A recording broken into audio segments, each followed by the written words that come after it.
It's Friday, November 17th. Let's talk PlayStation. Alright, so not really a whole lot going on, but of course, based on the title and thumbnail, there is one interesting topic we will touch on at great length. But first, let's cover up these three small news stories.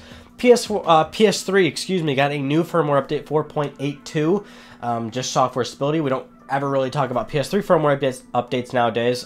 Usually they're always software stability, although usually it's also them patching any exploits that people, end up finding when they're toying with PS3 or whatever. So it's probably covering up some recent leaks or exploits for the PS3 firmware, but yes, PS3. And to stay a little bit relevant, PS3, technically, God, that would make it its 11th? No, yeah, 11th birthday, because it released November 17th, 2006. So, happy birthday, PlayStation 3. Moving on, there is a new PlayStation VR bundle. So if you remember, we just recently talked about GT Sport and Skyrim getting a PlayStation VR bundle. Well, now Doom is getting one as well. Same basic spiel. It's going to be $400. This will come with Doom, the game. No Move controllers, but PlayStation VR. It will come with the updated headset, which is great. So if you are looking for this particular title, you can get this bundle as well. Another thing that happened recently is Sony filed a trademark for Siphon Filter in Europe. Now, of course, Siphon Filter is a long-standing PlayStation title. It's been a long time since we've had a new Siphon Filter game, which was 2007, I believe, that one game on PSP. So it's been a while. People really want another Siphon Filter. Well, the fans of that game are particularly vocal, and it's been a long time. Now, the recent trademark doesn't necessarily mean that there will be a new title. In fact, it probably is them just holding on to the rights of the game, and probably has something to do with recertifying, because now there's Sony Interactive, Europe Entertainment, or who knows for what reason they're doing it. Obviously, Sony wants to hold on to their properties, but it did get me thinking. We don't really ever talk about Siphon Filter. And it would be nice to see a new game. I mean, it's Sony's property, so they could have any developer do it if they wanted them to do it. We all know that Sony Bend currently is doing Days Gone, so, possibly they are pretty tied up right now with that game, and they're not going to be doing a Siphon Filter game anytime soon. But it is one of those older properties that Sony had, and it's just kind of been sitting for a long time, and it would be pretty cool if, I wouldn't necessarily want a completely new reboot, or a completely new, I wouldn't want, a sequel or something, but I would certainly love to see an old one really revisited. Not to the point where it's a reboot, but I would even take something like the Shadow of the Colossus, where it's the same game, but it's really redone, it's a remake, I would take that. Now, the one thing we've never talked about, it's been a pretty hot button issue, I've never really found the appropriate video to talk about it, because, I just never do Wednesday videos anymore, so we always do just Let's Talk PlayStation, which is just PlayStation news stories, but slow news week, and this one's pretty interesting. So the whole loot box craze thing, microtransactions in games, and we've touched on, these things a number of times in, past, Ryan on Gaming episodes, if you remember when we did those. But this is a pretty big thing, because, of course, a lot of publishers are really, falling into this thing now, where they're looking at some pretty aggressive ways to monetize their games after they're released, and Star Wars Battlefront 2 has been under heavy fire for, what they were trying to do with the game. And of course, if you didn't see it already, it was just recently announced that all microtransactions and, purchasing in that game has been removed from Battlefront 2 right before it's released. And EA even issued a statement saying, we hear you guys, we hear the players, this is not the message that we wanted, giving a pretty PR answer, and saying that they're removed for the time being, and that they actually will be reintroduced into the game after they've made some serious changes to the game. And initially, of course, there's a few things that this could be taken a number of ways. One thing is, of course, the ownership rights, of course, for Star Wars is Disney, and so the one thing I hear going around is that Disney is not necessarily pleased with all the bad press that Battlefront 2 is getting, and they want something to be done about it, which puts EA in a bit of a hard place, because now they have to do something to please people. So there's speculation that might be the cause of it. EA is constantly under fire for being a shitty, terrible, soul-eating company, which I've always said, yeah, I understand EA makes some pretty insidious business tactics that are very unfavorable to consumers. I totally get that. I'm always that kind of guy who says it's a little bit hyperbolic with some of these people, dial it down just a little bit. If you remember we did it maybe 2-3 weeks ago, I don't even remember, but some EA news story, and all I said was, there's probably 30 other YouTubers that are telling you EA sucks shit. I'm going to be the one YouTuber who tells you There are genuine people that work there. There are, you know, you can't necessarily be in games if you don't love games for what they are. So I understand EA can suck at times, but at the very least, EA, the hardworking people of EA are still people that genuinely enjoy video games and genuinely want to make video games for the love and craft of it, especially because this, in terms of job security, it's not necessarily the greatest thing in the video game industry. Which segues into the greater topic of a whole of loot boxes, microtransactions, and trying to monetize a $60 game after it's released. And there's a bunch of different takes on it. The most rational way is to understand, and that's the thing. I mean, I know I'm trying to acknowledge it, right? I know the microtransactions aren't cool. I know loot boxes aren't cool. I know this, that, and the other. Why it's all bad. And I don't try to be a corporate apologist, but at the very least I try to explain these things. It is really tough for developers and publishers to see a return on their games. Inflation's a very real thing, and games have stayed $60 for the last 10 years. So it's understandable that they want to find other avenues to make money. And, you know, it seems like a lot of people do, unfortunately, buy a lot of these things, which is also pretty disappointing, because that's what fuels more publishers to include these things in their games. And it can be a win-lose scenario, a lose-lose scenario. I mean, there's proper ways to implement these things in the games.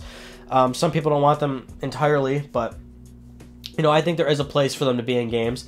It just needs to be done well. Obviously, EA hasn't been handling it well at all. You know, it's a really tough conversation to have. You know, I'm not going to be that guy that's going to tell you, you know, yes, take this shit out, you know, fuck you, EA, this, that, and the other. I'm not going to be that guy, because I'm not that person. You know, I want video games, I want this medium to stay sustainable. And if you haven't noticed, people lose their jobs left and right. Another great developer, Visceral Games, has fallen, has gone under. Although there was an interesting Kotaku story about how their downfall was kind of like almost themselves, because their Star Wars game wasn't really shaping up all that well or something. But that's besides the point. That's maybe not the best example, but you know, a lot of developers have fallen under. There's just not that many that can stay afloat these days in games. It's just, you know, releasing a $60 game today isn't enough for a lot of these companies. It's just not enough, and that's the genuine truth. That's the truth about it. You know, you may not want to believe it, or maybe you do believe it and you just don't care for God knows what reason. I mean, your hobby's going to die if you don't understand that that's like the reality of it. It's just the way that they're trying to monetize it. Yeah, it's very unfavorable. I'm saying shit that is probably pissing tons of people off, but it is the truth. I know, it's shitty. I mean, so what? Yeah, what they did really mess up is the implementation of it. Now, I'm not into Star Wars, unfortunately, so I'm not, you know, buying the game. I'm not investing time into it. I probably am not the best person to talk about this specific title in general, but from what I hear and what I see, it's not being properly implemented in terms of how much time and investment you have to put into the game to actually unlock characters in the game, to actually get the content that let's say you don't want to pay for. So I like that EA is making the right choice here, and trying to make it right, trying to deliver some goodwill to customers. I know this is still not going to please many people, because it's EA and anything they do pisses people off. But hopefully the way they do introduce it, you know, introduce actual paid content, works a little bit better, or it adds up to a way where, you know, people can still play the game and not feel like they have to invest real money. That's always been my thing, which is like, vote with your wallet. If you don't want to spend any money, nobody's forcing you to whatsoever. The fact that they're offering it means I guess it's the play to win aspect that people don't like, and I get that. And that's what I wouldn't stand for. I would not want any pay to win mechanic in a game whatsoever. You do shit like that, then you've got a serious problem, and I want people to be up in arms about it. Something as simple as like a costume being for sale, or, you know, trying to unlock, you know, an instant unlock for a character that maybe is considered, I don't know, fair game on a like gameplay mechanic level, where it's not an overtly super huge advantage over other players, you know what I mean? Something that where it's like it's clearly cosmetic almost to a point. You know, I don't see a problem with offering a paid option for that. Like I said, there's got to be there in some way, shape, or form. There has to be a way for games to make a little bit more money after they're initially sold. It sucks, but like that's like the middle ground. That's why it's like it's a lose-lose scenario for a lot of people. Like it's just unsustainable because of how much money it takes to make these things nowadays. You know, making a big game like Star Wars Battlefront 2, it takes a lot of money. Yes, EA is a money-hungry company. It's most companies do like money, but a lot of publishers are doing this. A lot of publishers are trying to find new avenues to make money because they want to stay in business. And I like this hobby. I want it to keep going. Now, that's the thing. Where's it gonna go? Like some people and that's the thing. There's so many varying aspects of this discussion. Some people are totally fine with going, all right, well, I will buy $100 games. If that means I don't have to deal with microtransactions or, you know, paid, you know, like a $60 season pass, this, that, and the other. Some people are saying, no, I don't want no microtransactions. But give me the $60 game, and then, you know what, yeah, I'll buy a $40 season pass. And some people just, for some reason, want, you know, magic, which is like, oh, I don't want to pay $60 for a game, and I don't want to pay for anything else. I'll pay $20, and that's the game that I want to play. You know, that's all well and good too. I have no problem with that consumer as well. Money is not an easy thing to come by. It's tough for some people. It's tough for me myself. And I say that with all this fancy shit behind me, but I don't just make money out of nowhere.